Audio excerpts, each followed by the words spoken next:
Reputation for bad business practices. We're talking about locksmiths. And while not all are bad, a former employee says there are plenty ready to take advantage of you. As 5 on Your Side's Mike Rush reports, his undercover investigation reveals some are even breaking the law.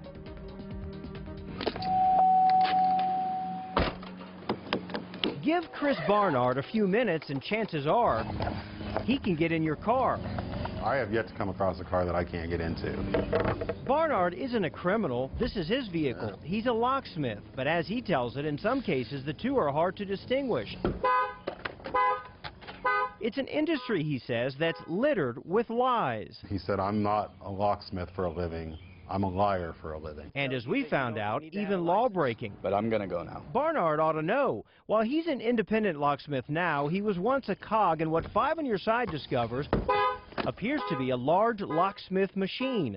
In fact, he was one of the locksmiths we caught in our undercover investigation last year. Yeah, I have it on my DVR. When we exposed what looked like price gouging by a company called Run Local Locksmith. I got into this because I wanted to be a locksmith, not because I wanted to be a con man. He got out and is now sharing some industry secrets. Here's one you probably didn't know. When you look up a locksmith in the phone book or online, he says that most of them are connected because the larger companies like Run Local contract the work out to just a few other companies. Barnard's employer was Able Locksmith. Actually, at the time, we were working for about 15 different companies, which he reiterates have just one agenda. I've seen invoices where he charged as much as $85 for his $5 lock. Anything that they can do to put more money in their pockets, they're going to do. They don't care about following the law. No. I'm trying to find out, are you cheating your customers? No. After our first story aired, 5 on Your Side got a tip that some locksmiths were breaking the law in Illinois. Missouri does not require licensing, but the land of Lincoln does. Still, a source tells me that some unlicensed locksmiths were working there anyway. So, once again, we set up our undercover operation, this time in the Metro East, and called some locksmiths. I locked myself out of my car. This guy who showed up was not licensed. And so do you have to have a license to open cars? No. You don't have to have a license? Nope. Really? Hey, Dustin? Yeah. Mike Rush with Channel 5. We're doing a story on locksmiths, and I heard you tell her that you're not required to have a license? Not for unlocking vehicles, no. Do you know that that's not true? And from everything I've been told, unlocking vehicles is not. In Illinois, you are required to be licensed, but that's only for getting into houses and doing other things such as that. Dustin says his employer told him he didn't need a license.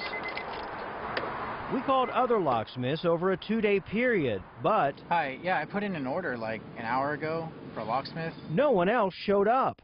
Remember, Barnard says many use the same circle of people. An individual would need to apply for a license. Jim Kale is with the Illinois Division of Professional Regulation, the agency that issues licenses and enforces the law. But I'm going to go now. He says licensing is important because it requires proof of training and insurance and a criminal background check. So if somebody is going around that state law, then they're not being fingerprinted.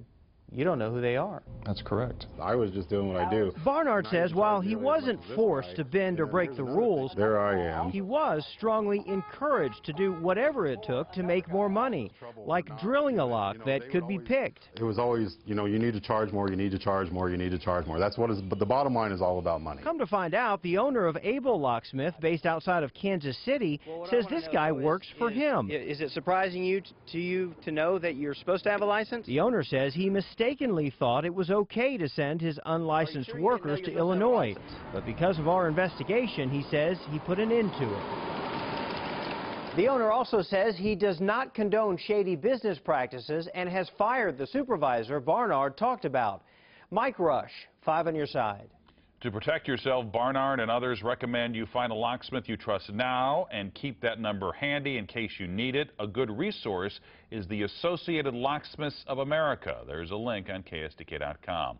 Do you have a consumer problem and need answers? Contact 5 on Your Side's Mike Rush by email, Twitter, or phone. We're always looking for your tips and feedback.